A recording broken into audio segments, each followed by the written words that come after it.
Today on Straight Talk Africa, the legacy of a great son of Africa, the late Ugandan political icon Mzee Boniface Byanyima. To many Ugandans, he symbolized freedom, independence, and resilience. Above all, he was viewed as an advocate of social and economic justice for the ordinary guy. That's coming up next right here on Straight Talk Africa.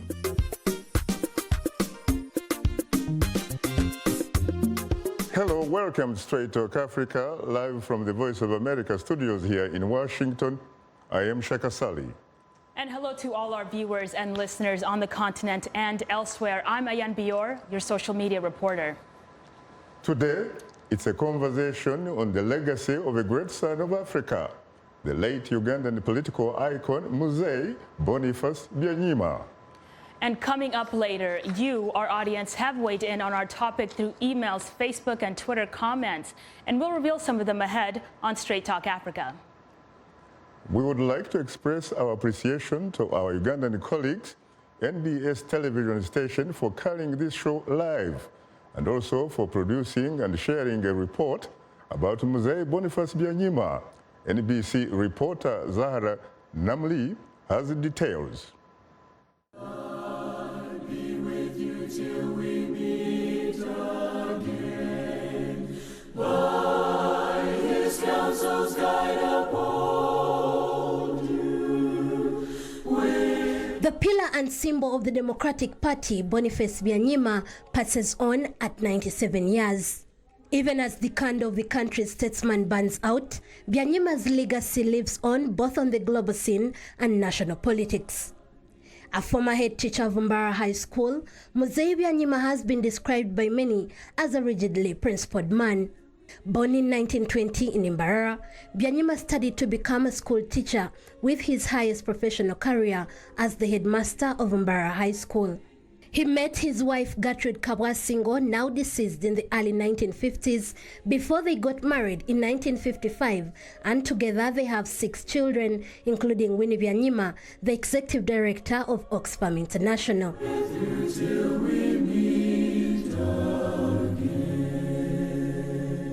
Byanyima, who at some point was a guardian and teacher to young Yoweri Museveni, has been an instrumental citizen in Uganda. He is also one of the phasing out generation of Democratic Party stalwarts that made the party a key player in the politics of Uganda. He lived to see the end of the regime at that time. He stayed in the country, courageous as a DP, although the party was banned throughout the Idi Amin years, and lived long enough to see the revival of the Democratic Party in 1980. He has never wavered, and he's left a legacy of forthright leadership, moral also principles. Until 2005, he was the national chairman of Democratic Party, and until his death remained a strong pillar of the party. The fact is that in 2017, there are many more excluded people than in the 50s and the 60s. Therefore, DP is still indispensable in the politics of Uganda. Let us reclaim DP's unique space as the party that struggles for the inclusion of the excluded. He is the father-in-law of President Museveni's bitterest rival, Opposition Forum for Democratic Change leader, Dr. Kizza Besigye.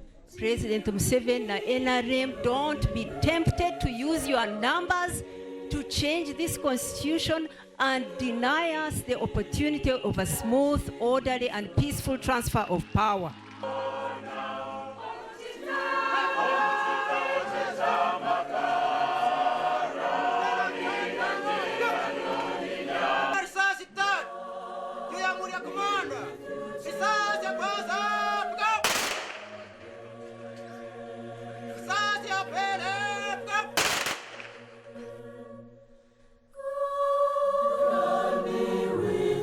Till we meet again.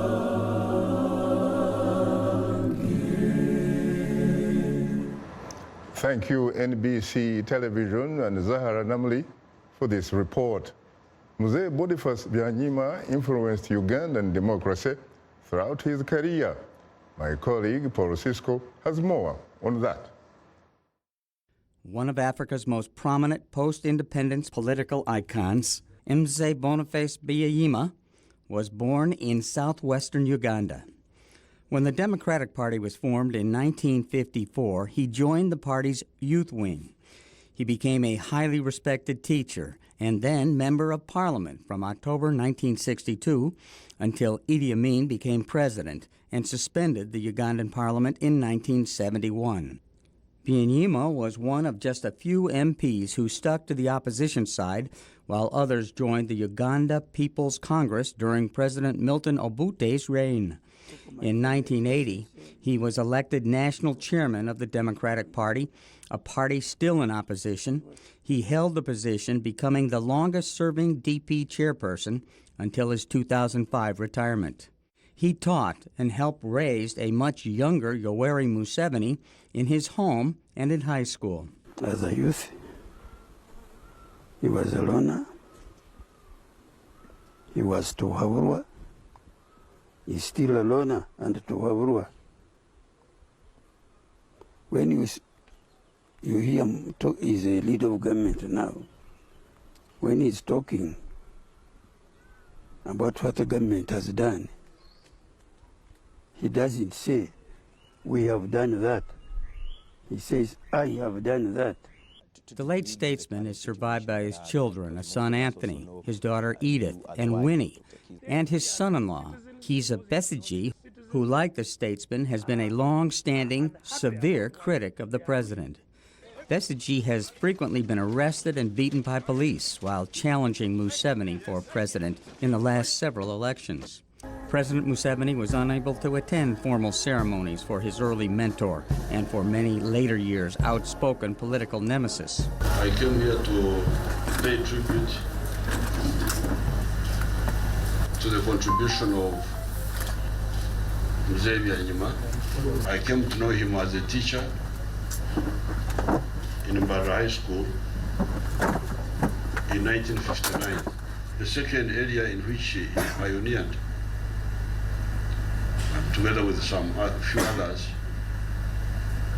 was modern farming. You can call it a revolution. The teacher and politician helped introduce modern farming methods in Uganda. President Museveni praised the former teacher and political leader as a strict and principled person. Oh, we all shall die. What lives is your contribution. I think the best thing for him, if he loves his country and if he loves his family, he should resign. Mzee Boniface Byanyima died of complications from a stroke. He was 97 years old. Paul Cisco, VOA News, Washington. Thanks, Zahara Namli and Paul Cisco, for the reports. For more on the life of Mzee Byanyima, we are joined via Skype from NBS studios in the Ugandan capital, Kampala, by his eldest daughter, Edith Byanyima, a lawyer and businesswoman. Good evening, Ms. Byanyima.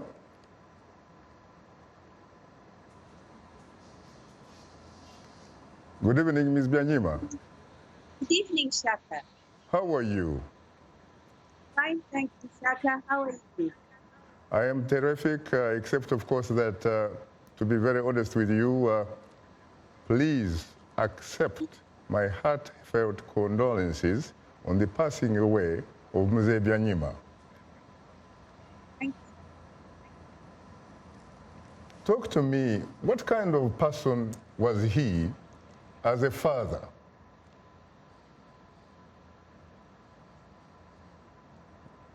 We don't hear anything.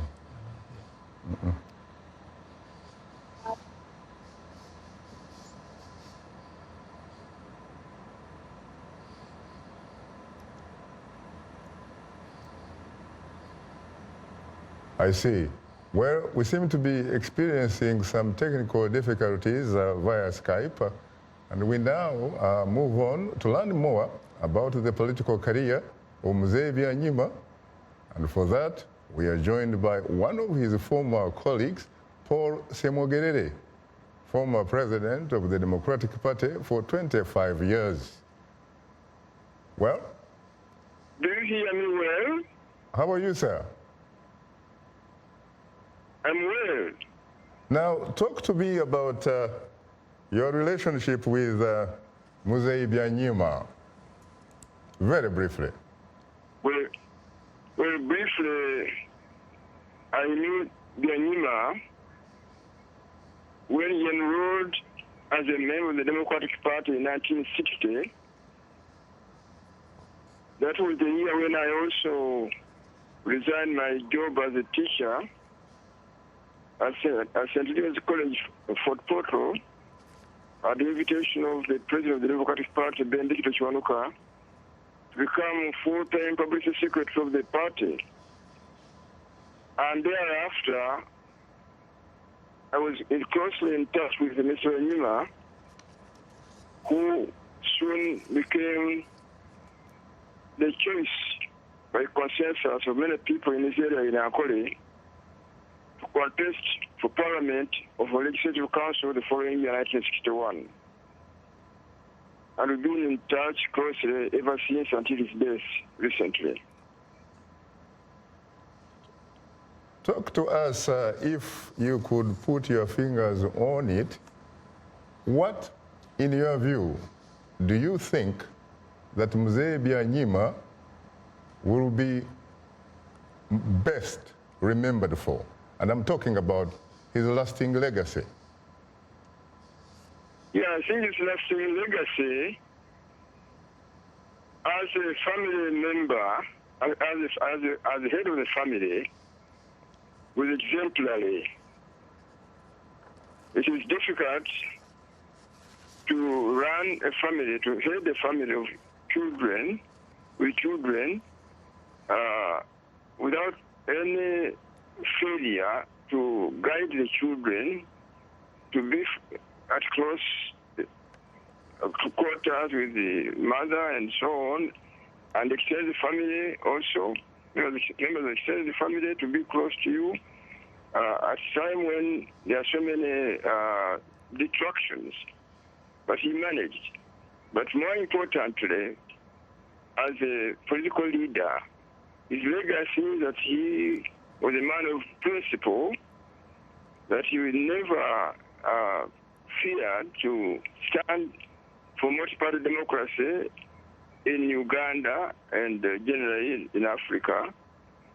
Even when many of his colleagues abandoned the party because of pressure from the government at that time, he maintained his loyalty to the Democratic Party until he left Parliament in 1971. What is his principled stand? His clean political behavior, his sincerity, his perseverance. Very interesting. I think it's a stand out as a legacy of Mzee Byanyima. What about what you would say was perhaps his single most contribution to the Democratic Party and indeed the Republic of Uganda? Yes. Well, Mr. Byanyima was a well-educated Anglican with a secure job,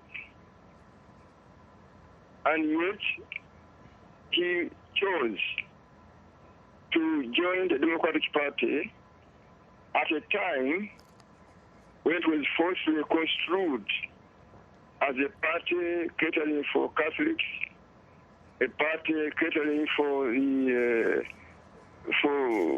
in Ankole particularly, for one ethnic group, the Bairu, and Byanyima being a member of the royal family from Buhenshu, joined that kind of party shows his remarkable contribution to the broadening of the religious and ethnic base of the Democratic Party and of political parties in Uganda in general. You know, I have read a lot about the late Mzee Byanyima. Everybody, frankly, seems to praise him. But isn't there any particular area in which you think, in fact, he may have fell short? He may have done what? He may have fell short. In other words, there is, obviously, he had a great promise, but he, in the end, perhaps did not deliver exactly what he wanted to see being done on his watch. In other words, any particular regrets, any remorse? I have no personal regrets, and the party has no regrets, and the country has no regrets. And the fact that 1980, when we revived the Democratic Party, he was a choice to be the national chair of the party is indicative of the appreciation of his contribution up to date. Thank you very, very much, Mr. Paul Ssemogerere. I gather that now I can go back to Ms. Byanyima herself in the NBS studios in Kampala. Okay. Thank you, sir. Good evening again. Thank you and bye-bye. You're most welcome, sir. Good evening again, Ms. Byanyima. Can you hear me? Yes, Shaka? Now, Yes, I can hear you. yes, talk to me. The first question, of course, I gave you was to talk to me about your dad. What kind of person was Mr. Byanyima to you as a daughter and a child? He was a loving father. He was kind, he was generous, and very sociable, very respectful to everyone. It starts off with being a nice man, a good man. My father was a good man, and that is where it starts from. How close was he to the family?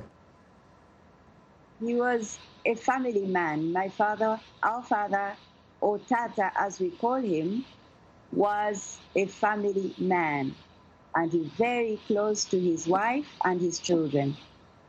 What about the sense of humor? Because I have read variously that he did have an excellent sense of humor. Was that true? He had a fantastic sense of humor. Every day was full of laughter. Everywhere he was with us, we were always laughing, always joking about something. Was there anything in particular that indicated that you may, in fact, have been interacting with your father, but here was a man, perhaps, who really was very extraordinary, was not a particularly ordinary individual? There was nothing that showed that. In fact, I think he would be very surprised if we thought or if he learned that people thought he was extraordinary. He was very ordinary in every way. What were his last words to you? Because I gather that you used to be very close with him, almost to the end. Well, I was very fortunate to have spent the whole day with him before he left. And most of that day was full of laughter. He would laugh about himself, waking up too early for breakfast. He laughed about himself, asking for breakfast a second time. He laughed in the evening when I couldn't get up from my chair and I said I was too old. He was full of laughter, full of fun. And that's the best that I can remember of him of that day. Did he have any particular regrets, any particular remorse? That I didn't spend enough time with him. That you did not spend enough time with him? Yeah, you couldn't have enough time with Dad. Now, Edith I have read again copiously that here was a man really close to a man of the people, a man who believed, for example, in the rule of law, and I know, of course, that you are a trained lawyer, but that, like in the words of the late Martin Luther King Jr., the Reverend himself from the Deep South, he pretty much believed in the concept of what Martin Luther said, injustice anywhere is injustice everywhere. I think he would agree with that. He never told me that, but his actions probably can tell that. He believed in truth and justice, and he always said that that was his faith. Whether you were Anglican or Catholic or Muslim or Hindu, there was one faith that you shared with him, and that was truth and justice. Where did he get this rare quality of humility? Here is a man who comes from the royal family, from my research, and he marries a wife who happens to belong to the Catholic religion. He is a Protestant, and he actually pretty much lives, frankly, as a Catholic, especially because, let's face it, all the children of Mr. Byanyima, the last time I checked, are Catholics. As I said, he always said truth was his faith. Whether you were Catholic, Anglican, Indian, Chinese, you had one faith, which was truth. If you had faith, it had to be truth. If you didn't have truth, then you didn't have faith. So it didn't matter that we were Catholic and he was Anglican. Talk to us about some of the things that he did in order to reach out to some people in your neighborhood and beyond who were not very lucky as he was. Because I actually heard that he was not only a man who was an advocate of socio-economic justice for all of us, but that in fact, he did walk the talk by providing some services to some specific individuals. Do you have any specific examples of that? Well, what I can say is that his house was always full of guests from all walks of life. Women came to see him when their husbands battered them so that he could assist them and take them to hospital. Others came to ask for assistance to get lawyers to take cases to court. Others came to find medication or food. There's always someone he was helping. Dad helped, or Tata as we called him, helped everyone that came to him and encouraged all of us to do good acts of the same kind. I remember on the village once when we all got up with our mother to build a mud and water house for a blind man whose wife had given birth. And that was my father and my mother. Both of them believed in making the environment better than what they found. I have news for you, Edith, that when I was a little kid in Kabale, in Kigezi High School Primary, I used to read copies of the daily English newspaper, the Uganda Argus, and I used to read names like Boniface Byanyima and a man called Gaspare Oda. I believe he was from West Nile. These were the only two individuals, frankly, who seemed to be on the opposition. What made him really tick? There were others. There were Alex Latim, there was Mr. Bonyo, and all were his friends. We visited their homes. They visited our homes. They were his friends. What made him become a nationalist, not only in theory, but in practice? I'm not sure what made him that way, but that's what he was. He just loved and respected everyone. Did he have any specific message? Go ahead, please. Sorry? I didn't hear that, Shaka. I was trying to say, did he have any specific message for the country beyond his family? I would not want to ask for anything but to say thank you very much for the tribute that came to him or to us about him from all over the world. We're eternally grateful and very humbled. Any specific lessons that you have learned out of being his daughter and obviously out of living, part of his experience to the end? Any particular lessons that you would like to share, not only with Ugandans, perhaps with the entire continent, really, because they're watching you live, not only on the continent, but globally? Well, when I was 12, he gave me a Bible. In the Bible, he put a verse, "Truth shall make you whole." I would like to live by that. He sets the standard very high, but we try. And that is what I would like to share with everybody else. The standard was high, but we will try. You will try. Final question, Edith. I have heard along the grapevine that the old man advised his children to stay out of politics. Is that true? And if true, why? He did not believe that politics in Africa was a fair game.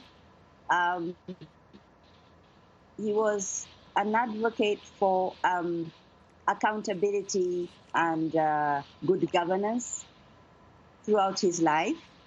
And he didn't see this happening and therefore did not think it was a field in which we could find success.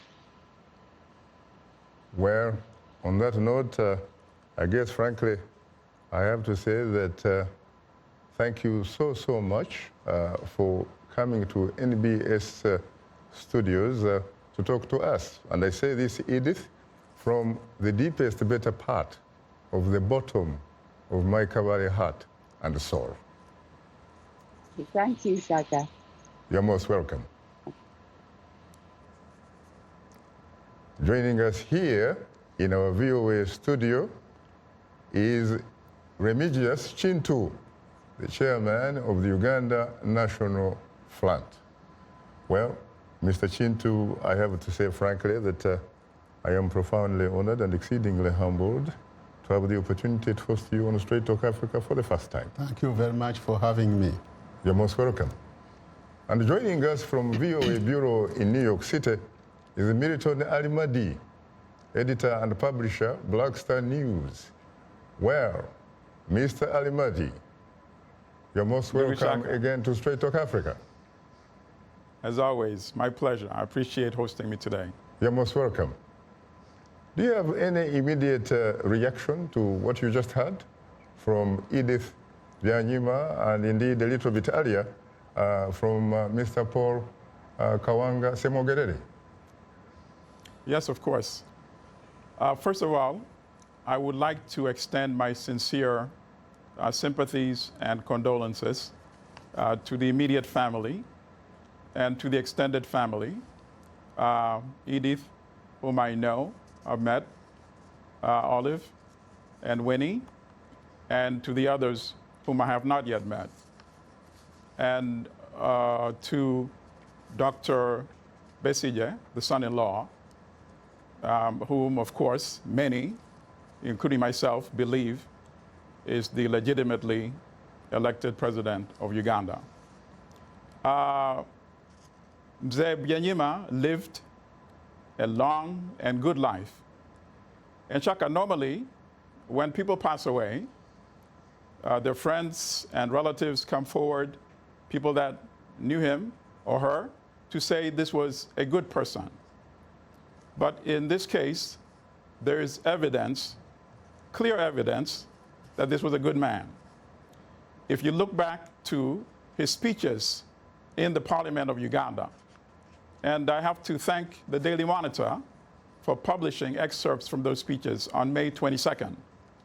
Those were profound speeches. You could see that this is a man who believed in institutions and not individuals.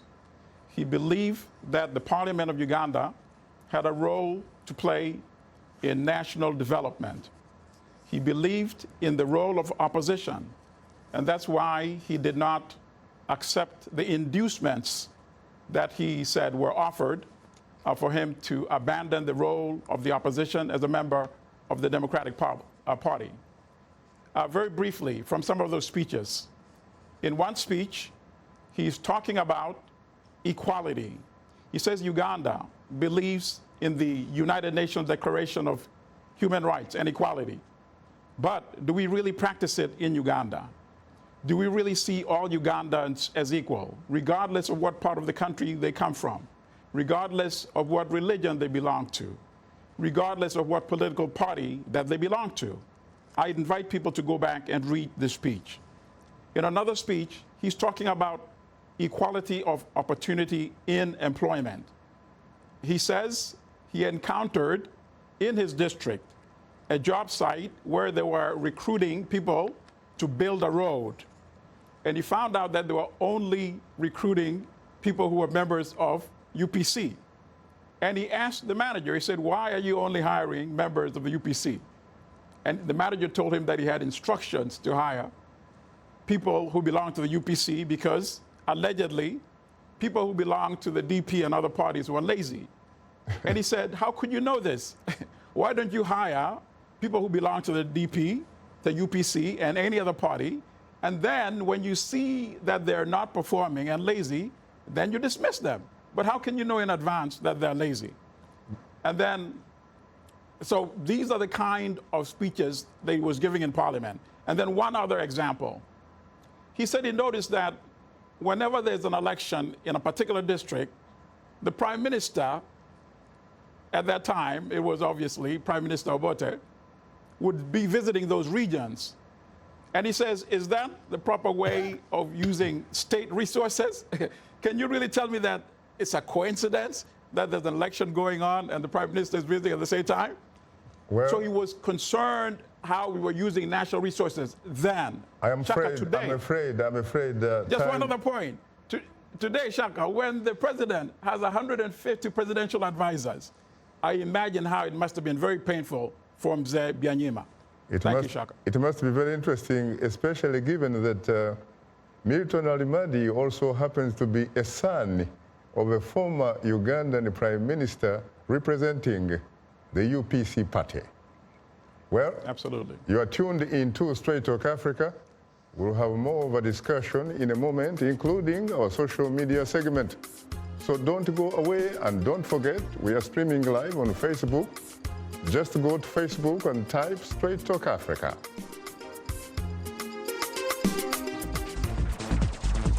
We are able to touch on things that are important to people on an everyday basis. We hope that our viewers are getting inspired when they watch our show. They're getting a view of the world from a different perspective, things that perhaps are not in their immediate vicinity. Today, I could put in on the show something that is a little different, a little unique, and this gives me that, inspiration to come to work. The lyrics could be French, English, Portuguese, Bantu, Arabic. It is the beat. The African beat that counts. The beat does all the translations. It cuts across all languages and gives us the understanding that this is the African beat. It is so distinct and adhesive. It binds us together. African Beat on the Voice of America. For more information, visit our website at www.voanews.com/AfricanBeat. Welcome back to Straight Talk Africa, live from Washington. it's time to bring in my colleague and social media reporter, Ayen Biyor. Take it away, Ayen. Thanks, Shaka. Boniface Mzee Byanyima served Uganda as a teacher at Mbara High School, a member of parliament for the Democratic Party, and as the longest-serving DP National Chairperson. He is considered by many an icon who constantly nurtured young politicians across party lines and who also pushed for Uganda to adopt multi-party representation. Byanyima died on May 16th at age 97. This leads us to our question of the week, which asks, what is the legacy of Mzee Byanyima? Before we begin, I'd like to thank all of you for using our social media platforms to communicate with us. And another reminder that we are tweeting live today. Use the hashtag Byanyima. And if you haven't yet, please follow us at VOA Shaka. And speaking of it, let's go to a tweet from Ariante Gerald, who writes, the legacy of Mzee Byanyima is straight-out criticism of dictator Museveni. Now to a comment of the week from Facebook fan Greens Kansime from Uganda, who writes, Mzee Boniface Byanyima was a true Democrat who resisted the dictatorship presidency of Amin and Obote. He exposed brutality and the barbaric killing of innocent people. He was an incorruptible politician, and he stood by his words without being moved by numbers. His legacy will be remembered by those who believe in democracy. Very interesting. Well, let's go to another comment from Facebook fan Benedicto Orishaba, who writes, it's hard to find a similar legacy. The current generation and coming generation are all bent on quick fixes and personal benefits. And our last Facebook comment comes from Herbert Warigara Jr., who writes, Mzee Byanyima's legacy to me was him sticking to the Democratic Party belief and not minding about changing to another party in the name of making money. Now, a reminder that we appreciate all of the audience feedback, so please keep them coming. And if you're a new fan, drop us a line at africatv@voanews.com. Once again, our email address is africatv@voanews.com, or post your comment on our Facebook page. Enter the keywords Straight Talk Africa. Interact with our show as it's streaming live. Be sure to visit us online at voaafrica.com, or you can join our YouTube channel. Sign up to VOA TV2 Africa and follow us on Twitter at VOA Shaka. A reminder that the show is streaming live every Wednesday. Go to VOA Straight Talk Africa TV program page on our website, or simply watch us live on your mobile device. Just download the VOA mobile app. Now let's take a look at what's on tap for next week's program.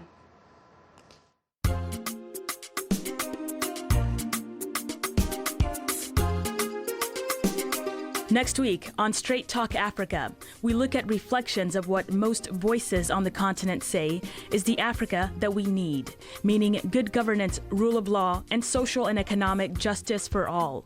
That's next week, right here on Straight Talk Africa. Well, that's all for today's social media segment. Shaka, you and the guest have a lot of social media comments to discuss. Back to you. Thanks again, of course, for sharing some social media reactions with us. And welcome back. Today, it's a conversation on the legacy of a great son of Africa, the late Ugandan political icon, Mzee Boniface Byanyima. Our distinguished guests are Remigius Kintu and Milton Allimadi, who joins us from VOA Bureau in New York City. Gentlemen, I have to say that I am profoundly honored and exceedingly humbled to host the two of you on Straight Talk Africa. Thank you very much. No, you're most welcome. Thank you, Shaka. You're most welcome, Ndugu. Now, talk to me, Remigius, your reaction to what you have heard from social media and everything you've heard so far. I was very shocked when I heard the news that Mzee Byanyima has passed on. And I want to use this opportunity to convey my deepest condolence to the family, and especially to Winnie, whom I know very well. Whenever we meet, I call her my sister. Really? Yeah, we hug and they say, hello, sister.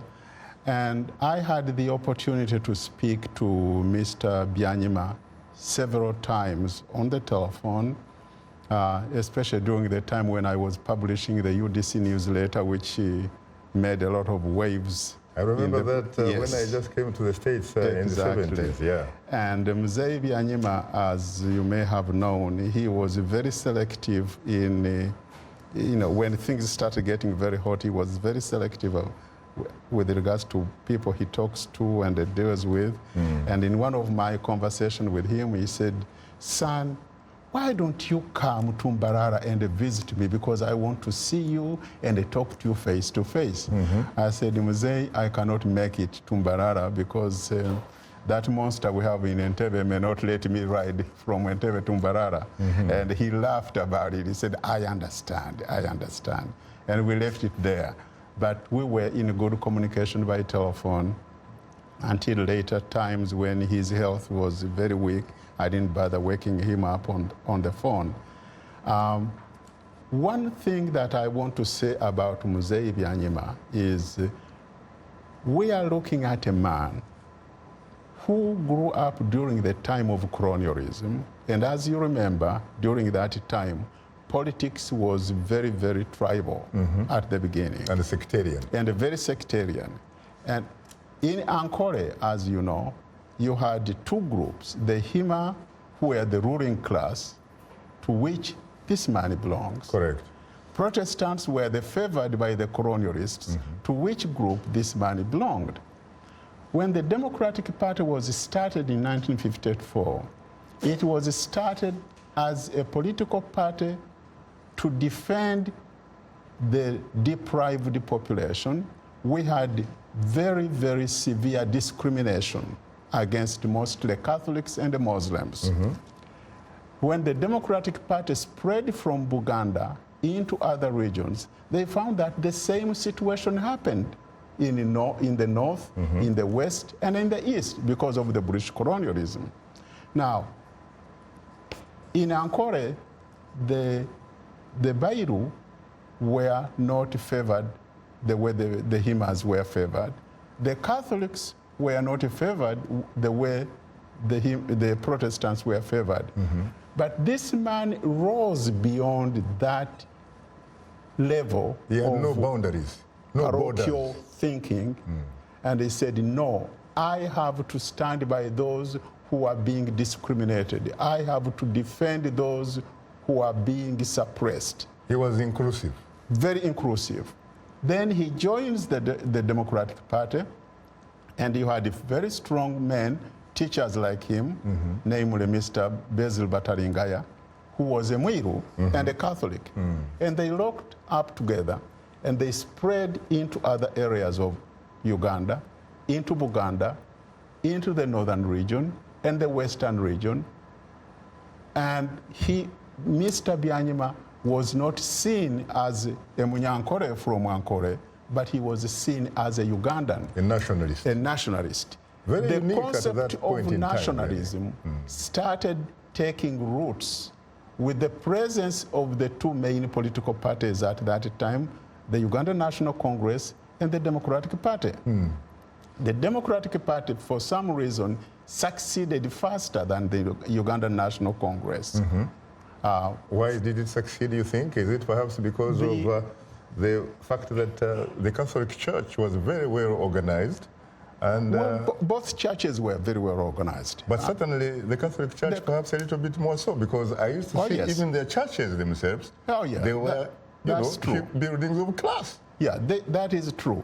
But if you look at the message of the Democratic Party, which is truth and justice, freedom for all, and independence for everyone, and also you would probably say they were more conservative than the Ugandan National Congress. The Ugandan National Congress, when you look at the characters in there, Ike Musazi, Jole Jokiwanuka, Dr. Kununka, Joe, I remember his blue Mercedes, Mr. Citroen from Lango. And White Nile. Yes.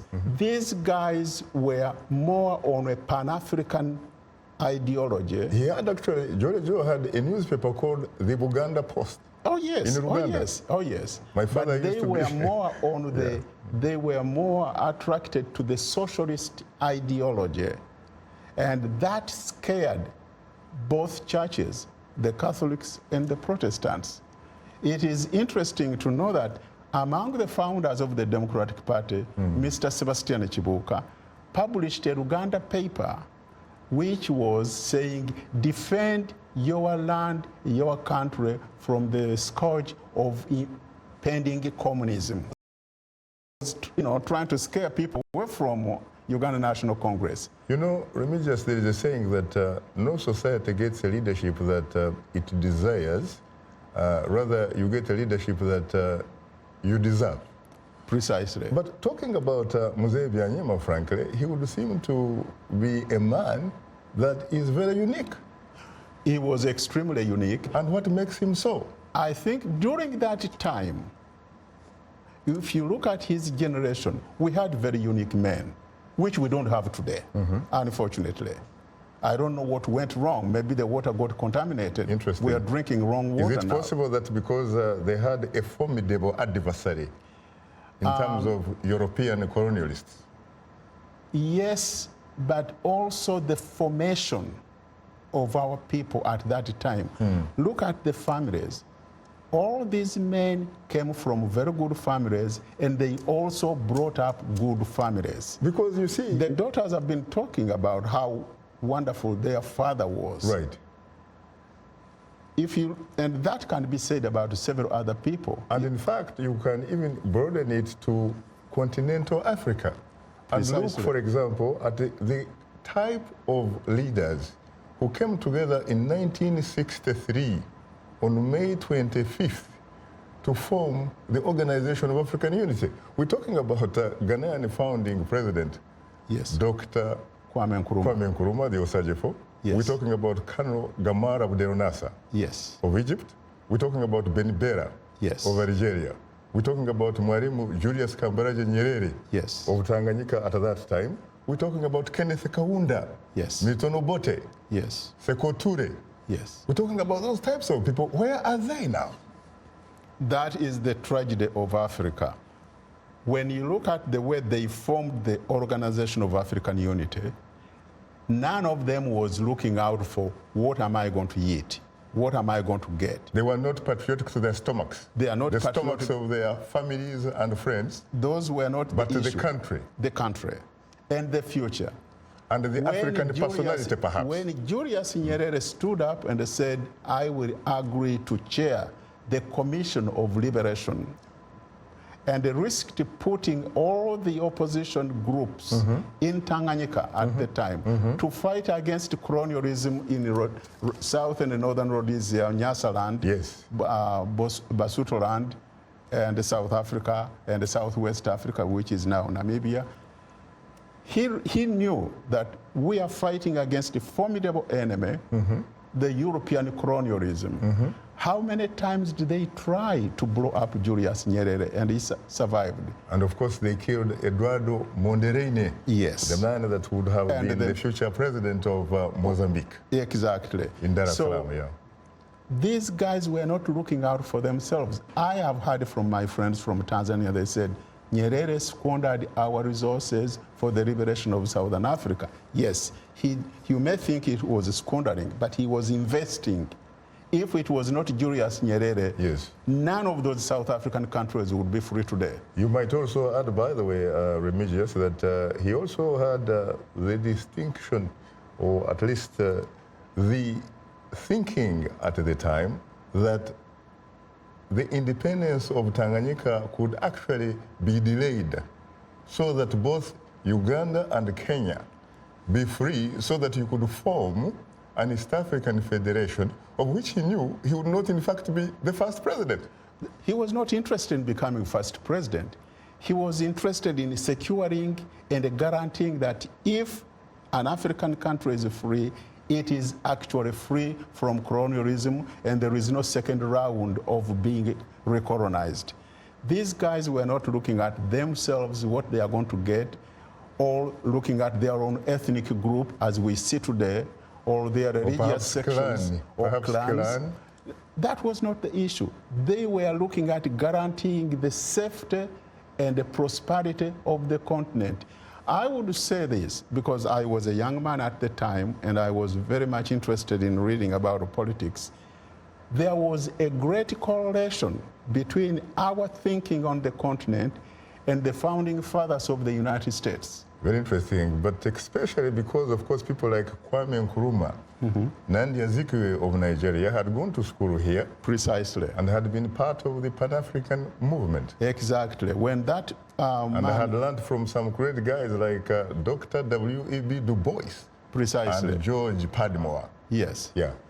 When you remember this guy who said, give me liberty or give me death. Very interesting. Now, that was the motto we had among our leaders in Africa. Allimadi, we talk about Mzee Byanyima being a man that is very principled, a man that is very stubbornly independent. But are those the type of qualities, frankly, that a politician needs to succeed?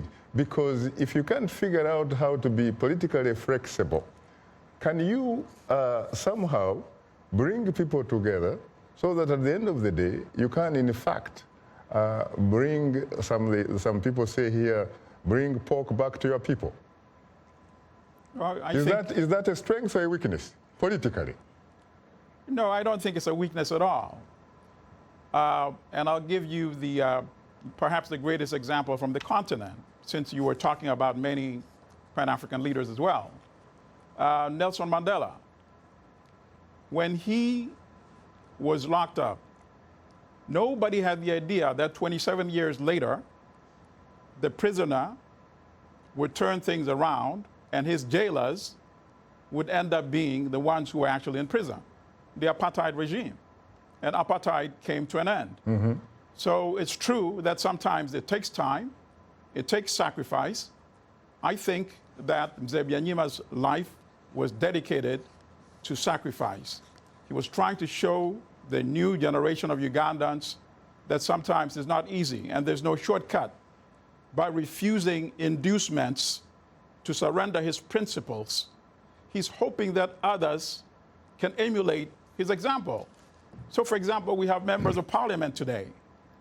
Why cannot they emulate some of his examples? Why can't they say that we are willing to sacrifice in order to build a better Uganda?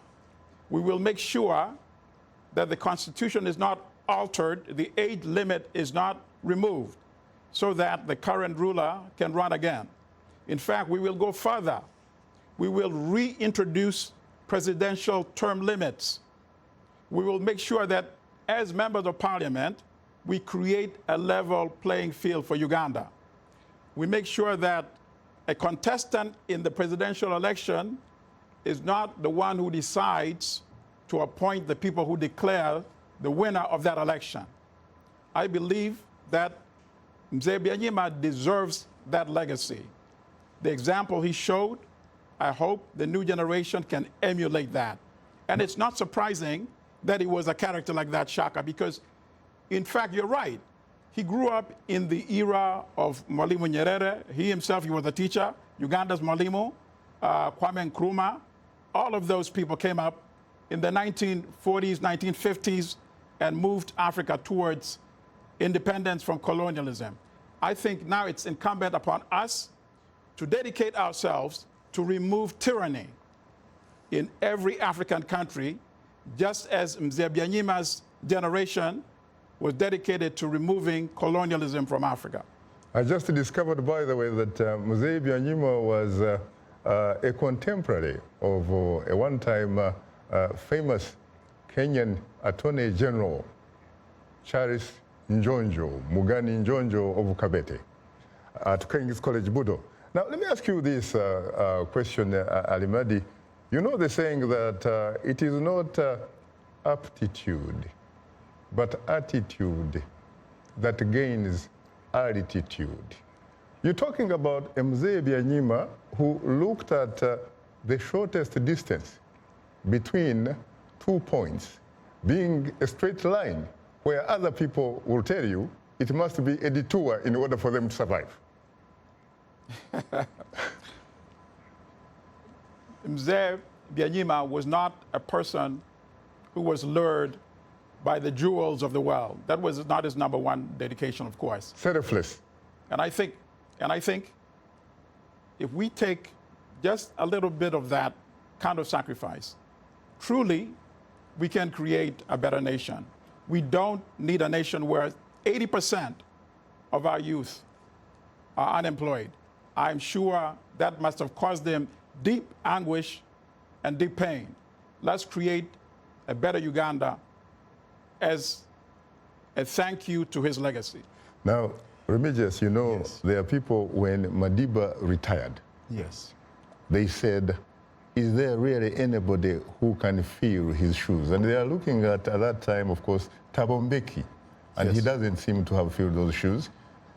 Jacob Zuma does not seem to have filled those shoes. Is there anybody, frankly, if you were to talk to us from the deepest, better part of your calyces of heart and soul, who can step in the shoes of Mzee Byanyima, either in the Democratic Party or the Republic of Uganda, for that matter?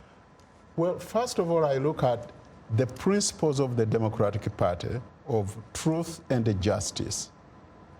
Many times I've asked myself, even those people today who are purporting to be members of the Democratic Party, are they really abiding by those principles? My answer is probably 90% of them are not. Mm-hmm. We have to rediscover that. Now, those principles are not basically and exclusively for only those people who belong to the Democratic Party. Even a UPC man should have truth and justice. Because when it comes to justice, justice transcends your political, social, cultural, religious boundaries. Mm-hmm. When it comes to truth, there is one book I read many years ago. The man said, there is no Catholic mathematics, there is no Protestant mathematics. Whether you are Protestant or Catholic, 2 + 2 = 4, period. And when you are a human being, by the way, when you are hungry, it doesn't matter what color you have. It doesn't matter which geography you come from. You need food. Exactly. When you are thirsty, you need water or juice. Exactly. And when you need to breathe, guess what? You all need access to oxygen. Exactly. So what we need to do now, this generation of Ugandans and Africans for that matter, is to understand the nitty-gritty things that propel life. And to know that injustice for one person is an injustice for all of us. So we have to fight this injustice. We have to fight bad government. It breaks my heart when I read reports from Uganda. $620 million have been stolen from the oil fund, and we know who stole it, and we are still praising them as honorable. When someone steals a chicken in the Owino market, we'll stone him to death. Why do we have this kind of injustice, allowed in high places, killing our country? And you look at what is going on, all these fat guys sitting there, stealing money day and night. Well, there is not even medicine in the hospitals. Time happens not to be a bestseller because the supreme law of the land, called the Constitution, does not work. It has been transformed into a sort of personal manifesto. Precisely. Well, Uganda is ruled by one man according to his whims. On that note, thanks to our distinguished guests, Remigius Kintu, Milton Allimadi, who joined us from New York, and Edith Byanyima and Paul Kawanga Ssemogerere, who joined us earlier from the Ugandan capital, Kampala. Thanks to our affiliate stations, along with our viewers and listeners, we thank you for tuning in. For many of our Voice of America radio affiliates, Learning English is coming up next. And tomorrow morning, it's Daybreak Africa with James Bate. On behalf of the Voice of America, thanks for tuning into Straight Talk Africa. In the meantime, get better, not bitter, Uganda. And please remember to keep the African hopes alive.